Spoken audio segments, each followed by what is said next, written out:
Thank you so much, sir, for your gracious words and gracing the occasion.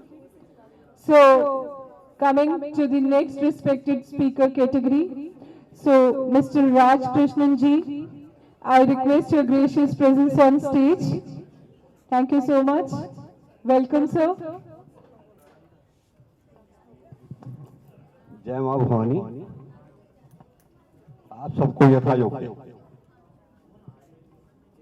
ज्योतिष जब सब सुनते हैं तो बहुत ही तरह तरह के विचार पैदा होते हैं, और जो सबसे भयानक विचार है वो ये कि ज्योतिषी जो है वो जैसे झूठ पकड़ने की मशीन है।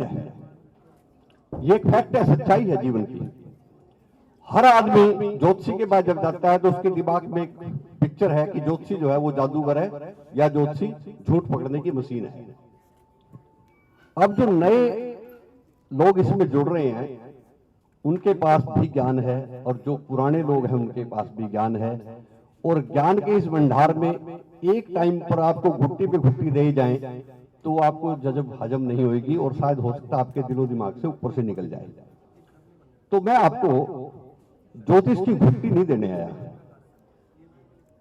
इस ज्योतिष के प्रोफेशन को आप जब अडॉप्ट करते हैं तो उसमें किस तरह की आपको प्रॉब्लम आती है, उसके लिए मैं आपको चंद शब्दों में एक लाइन दे रहा हूं, एक रास्ता दे रहा हूं, एक प्रकाश दिखाने की कोशिश कर रहा हूं जो मेरी भुक्त होगी है। पी पी कर विषमताओं का गरल, विषमताएं कहते हैं कठिनाइयों को, और गल का मतलब होता है जहर। पी पी कर विषमताओं का गरल, जब कर लिया खुद को सरल, बन गए भगवान उसी, फिर राख क्या गार क्या। आप जो उस पोजीशन पे अपने आप को मानना चाहिए कि कहीं आपको सम्मान मिले या अपमान मिले, आप अपने आप को विचलित मत करिएगा। अगर आप विचलित नहीं करते तो आप उस भगवान से, उस प्रभु से, उस सत्ता से अवश्य जुड़ेंगे। दूसरा, नाव जल में छोड़ दी, तूफान में ही मोड़ दी, दे दी चुनौती जिंद को, फिर पार क्या मझधार क्या। मत सोचिए कि आपकी प्रेडिक्शन गलत हो सकती है या सही हो सकती है। जब आप चल पड़े तो चल पड़े। ज्योतिष में मेरे पास जो विधा है वो मंत्र यंत्र तंत्र है। मेरे पास कोई गोल्ड मेडल नहीं है, मैंने ज्योतिष में कोई डिग्री नहीं की हुई, और मुझे ज्योतिष में अगर आप कोई कुंडली दे दें तो हो सकता है मैं उस कुंडली का विवेचन भी ना कर पाऊं। ग्रहों की संख्या भी शायद मुझे अच्छी तरह से याद ना हो, लेकिन एक चीज मुझे याद है कि जब मैं बैठता हूं तो मैं अपने प्रभु का नाम लेकर, अपनी मां भगवती का नाम लेकर बैठता हूं, उसी को समर्पित करता हूं, और जो मन में भाव आते हैं वो कह देता हूं। उससे क्या हुआ कि धीरे धीरे धीरे धीरे लोगों के बीच में प्रचार होने लग गया कि ये तो बहुत बढ़िया ज्योतिषी है, और उससे क्या हुआ कि भीड़ जम गई। तो आज के दिन मां भगवती की कृपा से जो लोग मेरे से जुड़े हैं या आए हैं, जिन्होंने देखा है, तो देखते हैं कि इसके पास अगर जाएं तो 2-2.5 घंटे की वेटिंग के बाद ही नंबर मिलेगा। दूसरी बात, आप जितने भी के प्रोफेशन में बच्चे आ रहे हैं नए, आपने खुद अपना टारगेट फिक्स करना है कि आप पहुंचना कहां चाहते हैं। अगर आप किसी अच्छी ऊंचाई पर पहुंचना चाहते हैं तो आपको मुफ्त की ज्योतिष से अपने आप को डिस्टेंस मेंटेन करना पड़ेगा। अगर आप भीड़ का पहाड़ बनना चाहते हैं तो आप कुछ भी करिए, आपकी इच्छा है। मैंने जब इस ज्योतिष को प्रारंभ किया उस फीस रखी थी, फिर 1500 रखी। जब मैंने इस फीस को 1000 कर दिया तो मेरी जो मूवमेंट है वो अपने आप ही ऑटोमेटिकली एक अच्छी जो क्लाइंट है उसमें शुरू हो गई। तो ये आप खुद डिसाइड करेंगे। अब आपके पास जो प्रॉब्लम आएंगी या जो लोग आपको मिलने के लिए आएंगे तो आपकी कुछ परीक्षाएं भी लेंगे, उसके लिए कुछ आपको नुक्ते होने चाहिए आपके पास।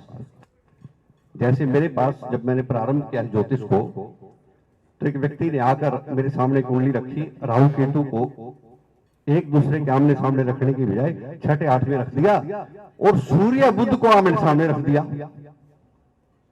अब कोई भी ज्योतिषी अगर है तो उसको क्या होएगा, गुस्सा आएगा कि बड़ा अजीब आदमी है। मैंने कहा नहीं, मैं बड़े प्यार से उसको कहा कि मैंने कहा दोस्त ये कुंडली आपकी है क्या? उसने कहा हाँ जी। मैं उठा और मैंने उसको नमन किया और कहा कि मैं बड़ा भाग्यशाली हूं जो रावण के काल में पैदा हुए व्यक्ति के भी आज दर्शन कर पा रहा हूं, क्योंकि रावण के समय में ही राहु केतु एक ही राशि में आ सकते थे। रावण के काल में ही सूर्य बुध एक दूसरे से साथ में जा सकते थे, क्योंकि उस समय कोई नियम बंधन नहीं था। रावण के बाद ही ग्रहों का नियम बंधन हुआ है, तब से राहु और केतु एक दूसरे के साथ में है। तो आपके पास अगर कोई इस प्रकार की परीक्षा लेने के लिए आए तो कभी भी आप विचलित मत हो, गुस्सा मत करिएगा।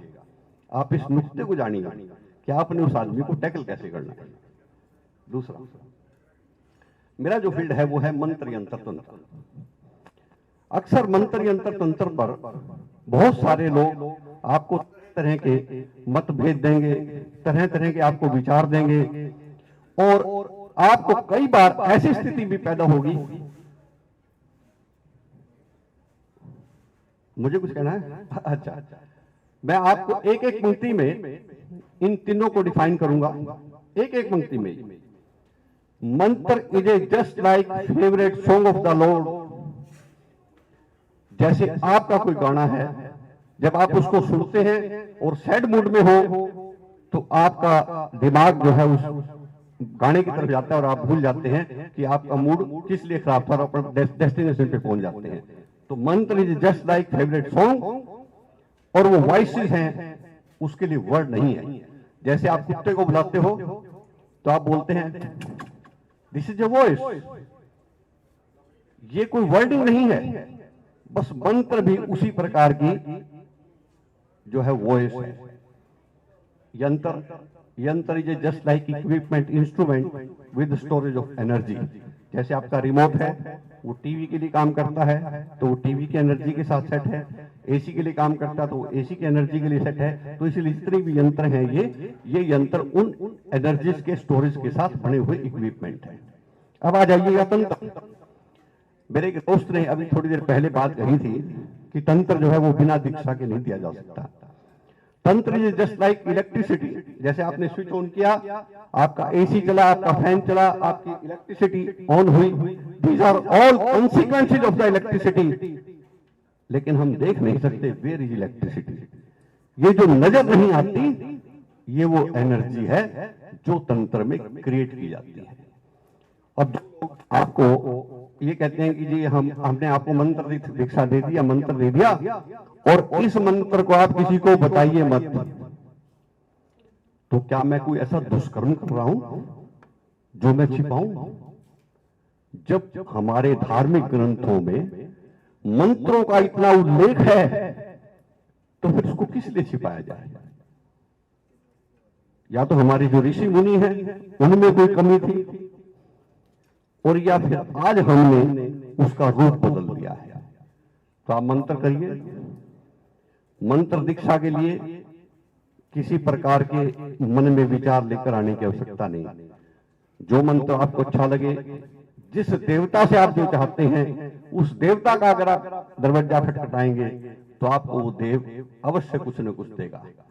अब जैसे अगर आपको विद्या चाहिए तो अगर आप सरस्वती का दरवाजा खटखटाएंगे तो आपको विद्या देगी। धन चाहिए तो लक्ष्मी का दरवाजा खटखटाएंगे तो वो आपको धन देगी। और अगर आपको व्यापार चलाना है तो आपको कुबेर मंत्र जाप करना पड़ेगा। अगर आपको मुकदमा जीतना है तो आपको बगलामुखी का मंत्र जाप करना पड़ेगा।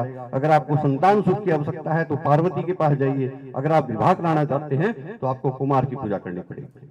यानी कि हर देवता के पास जो जो चीज प्रकार का डिपार्टमेंट है, क्षेत्र है, वो वही दे सकता है। अगर आप फाइनेंस मिनिस्टर के पास जाकर हेल्थ की प्रॉब्लम बताते हैं कि जी डॉक्टर का आप जो है ट्रांसफर कर दें, तो उसके लिए प्रॉब्लम है, वो आपको हेल्थ मिनिस्टर के पास रिक्वेस्ट करेगा। तो जिस देवता की आप पूजा करते हैं उस देवता से आप उसी प्रकार की चीज पा सकते हैं। अगर आपको अपने इष्ट देव से कोई चीज की डिमांड की है तो वो जो कंसर्न देव है वो उसी को अनुरोध करेगा।